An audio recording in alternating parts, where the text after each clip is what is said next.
আর গ্রাম্য বিচার আর সালিসের নামে মারধর আর জুলুম অত্যাচার করে, এগুলো জুলুম বাড়াবাড়ি, এগুলো চরমপন্থা। আমাদের দেশে যেগুলো সামাজিক বিচার হচ্ছে আর মহিলাদেরকে ধরে পিটাচ্ছে, আজকাল প্রচার মাধ্যমে দেখা যাচ্ছে, তারপর শিশুকে পিটাচ্ছে, অথবা গণপিটুনি, চোরকে গণপিটুনিতে মেরে ফেলে দিচ্ছে, অথবা পকেট মারকে মানে গণধোলাই দিচ্ছে, এগুলিও বাড়াবাড়ি চরমপন্থা, যেগুলি ইসলাম সমর্থন করে না। ইসলাম হচ্ছে মধ্যম পন্থা।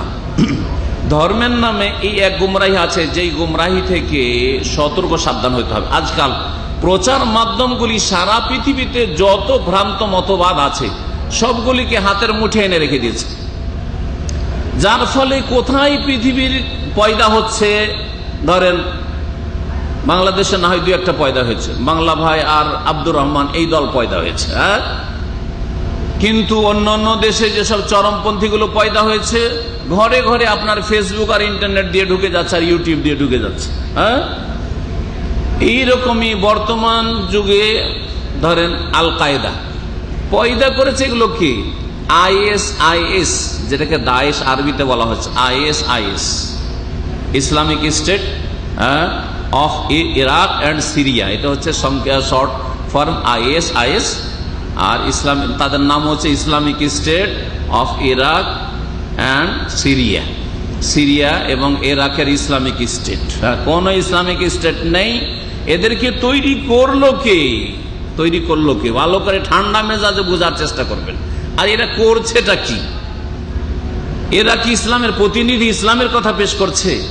এদেরকে তৈরি করেছে বাইরের কুফরি শক্তি আর ভিতরের কুফরি শক্তি। ভালো করে শুনে রাখেন, বাইরের কুফরি শক্তি আর ভিতরের মোনাফেক শক্তি, এই দুটো শক্তিতে তৈরি করেছে। আমাদের মুসলিম উম্মার 73 ফিরকার একটা বড় ফিরকা আছে যারা শিরক কুফরিতে ডুবে আছে, রসুলের বংশের দোহাই দিয়ে, আলে বাইতের দোহাই দিয়ে, হ্যাঁ, আর আলী ফাতেমার হাসান হোসেনের দোহাই দিয়ে হাইয়া হোসেন হাউসেন করে। এরা এক মুনাফিক গোষ্ঠী যারা তৈরি করেছে। আর আরেকটা দল হচ্ছে বাইরের কুফরি শক্তি, ইহুদি শক্তি, খ্রিস্টান শক্তি, তারা তৈরি করেছে। তৈরি করে তাদের যে বড় নেতাগুলি সেগুলি তাদেরই ঘরের, ইহুদি অথবা খ্রিস্টান। আর এরা ইসলামের দোহাই দিয়ে, ইসলামের পোশাক পরে মুসলিম যুবকদেরকে শিকার করছে, বসে বসে মুসলিম যুবকদেরকে শিকার করছে। কি দিয়ে?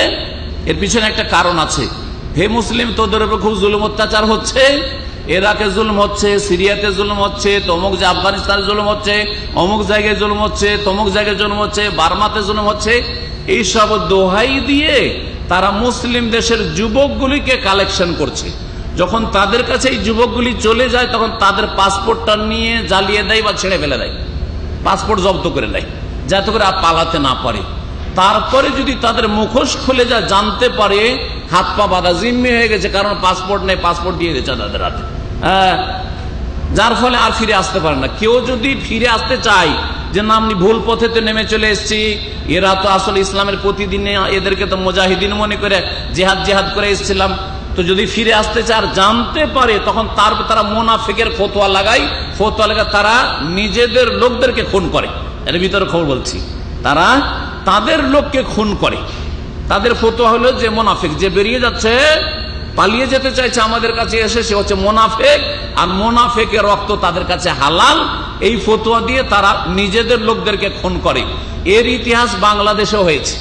বাংলাদেশে যারা ওই বাংলা ভাই আর আব্দুর রহমান হয়েছিল, তাদের ইতিহাস অনেকে তাদের মধ্যে তওবা করে ফিরে আসার চেষ্টা করেছে। তওবা করে ফিরে এসছে যখন, তাদের খবরগুলি আছে, ফিরে যখন এসে তাদেরকে তারাই খুন করেছে। এই বাংলা ভাইয়ের আব্দুর রহমানের দলে খুন করেছে। এইরকমই ISIS-এর লোকেরা করে, এইরকমই আল কায়দার লোকেরা করে। এদের পিছনে শক্তি কুফরি শক্তি, ইহুদি শক্তি, বাইরের একটা দুশমন, আর ভিতরের মুনাফিক শক্তি, দুই শক্তি কাজ করছে। আহলে সুন্নাত ওয়াল জামাত সুন্নি মুসলিমদেরকে বদনাম করার জন্য যে ইসলাম মানে হচ্ছে কি সন্ত্রাস, ইসলাম মানে হচ্ছে সন্ত্রাস, আর সুন্নি আলেম ওলামা মানে সন্ত্রাসের শিক্ষা দিচ্ছে। কোরআন এবং হাদিস, কোরআন সন্ত্রাসের শিক্ষা দিচ্ছে, কোরআন জঙ্গিবাদের শিক্ষা দিচ্ছে, রসুলের হাদিস, রসুলের জীবনী, হ্যাঁ, বদর ওহদ জঙ্গিবাদের শিক্ষা দিচ্ছে? বলেন, বদর ওহুদ জঙ্গিবাদের শিক্ষা দিচ্ছে না বদর ওহুদ প্রতিশোধের শিক্ষা দিচ্ছে? হ্যাঁ, কত ধৈর্য ধরেছেন রাসূলুল্লাহ সাল্লাল্লাহু আলাইহি সাল্লাম। তারপরে রাসূলুল্লাহ সাল্লাল্লাহু আলাইহি সাল্লাম যদি রক্তের পিপাসু হইতেন, মক্কা যখন বিজয় করলেন, এইরকম রমজান মাসের দিনগুলি ছিল 8ম হিজরিতে। প্রিয় মুহাম্মদ রাসূলুল্লাহ সাল্লাল্লাহু আলাইহি ওয়াসাল্লাম যখন মক্কায় ঢুকলেন, ঢোকার পরে তার জাতিকে বললেন যে দেখো তোমরা আমার সাথে কি আচরণ করেছো 13 বছর মক্কায়, আর তারপরে 8 বছর মদিনায় হইলো আমার। কত বছর হয়? 21 বছর। এই 21 বছরের ইতিহাস তোমাদের জানা আছে। তোমরা আমার সাথে কি আচরণটা করেছো বলো, এর বিনিময়ে তোমরা কি ধারণা করছো আমি তোমাদের সাথে কি করতে পারি? মা আনা ফাইলুন বেকুম, তোমাদের সাথে আমি কি আচরণটা করব বলো। তখন এই মক্কার মুশরিকরা অসহায় বলেছিল যে আখুন করিম ওয়াবনু আখিন করিম, তুমি হচ্ছে সম্মানিত আমাদের বংশের ভাই, রক্তের ভাই, আর তুমি আমাদের সম্মানিত ভাইয়ের সন্তান। তুমি হচ্ছে আব্দুল্লাহ আমাদের ভাই, তার সন্তান। তুমি হচ্ছে আব্দুল মুত্তালিবের সন্তান। তোমরা সম্ভ্রান্ত পরিবারের লোক। সুতরাং আপনার কাছে আর আমরা কল্যাণ ছাড়া অকল্যাণের কোনো আশা রাখি না। আপনি আমাদের সাথে ভালো আচরণই করবেন আশা করি।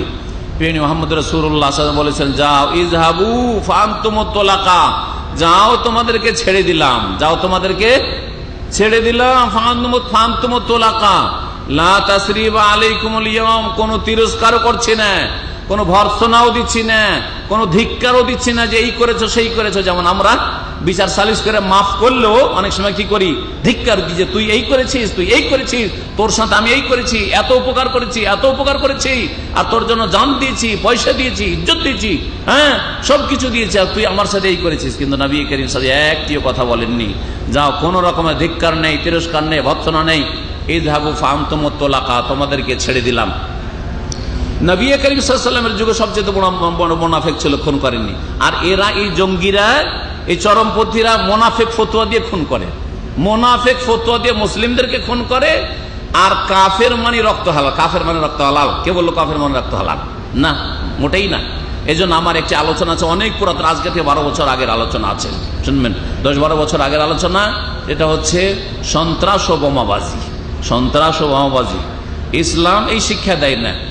এই ইসলামকে বদনাম করার জন্য, যেমন একটা ভিডিওতে আপনারা দেখেছেন যে একজন পাইলটকে ধরেছে, ধরার পরে আইএসআইএসেরা, আর ধরার পরে পাইলটটাকে আগুন লাগিয়ে জ্বালিয়ে দিল। ইসলাম বলছে, হ্যাঁ ইসলাম সমর্থন করে, বরং ইসলাম কঠোরভাবে নিষেধ করেছে।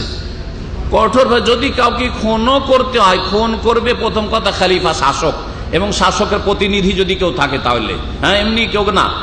আর তারপরে এই খুনের বাস্তবায়ন করার ক্ষেত্রে শাসকও আগুন দিয়ে পুড়াইতে পারবে না, আগুন দিয়ে জ্বালাতে পারবে না। প্রিয় মুহাম্মদ রাসূলুল্লাহ সাল্লাল্লাহু আলাইহি ওয়াসাল্লাম বলছেন, লা তুআযযিবু বিআযাবিল্লাহ, আল্লাহর আযাব দিয়ে তোমরা আযাব দিতে পারো না, আল্লাহর শাস্তি দিয়ে তোমরা শাস্তি দিতে পারো না। ইন্নাহু লা ইউআযযিবু বিন-নার ইল্লা রাব্বুন নার। আরেকটি হাদিস আছে যে আগুন দিয়ে একমাত্র শাস্তি দেবেন আগুনের মালিক। কে? আগুনের মালিক কে? আগুনের সৃষ্টিকর্তা আল্লাহ রাব্বুল আলামিন। আগুন দিয়ে শাস্তি দেওয়ার অধিকার একমাত্র আগুনের সৃষ্টিকর্তা রাব্বুল আলামিনের, কোনো মানুষের নেই। তাহলে এই আগুন দিয়ে জ্বালিয়ে দিয়ে ইসলামকে বদনাম করতে চাইলো না, যে দেখো দেখো দেখো এরা কত নিষ্ঠুর, এরা কত পাষণ্ড।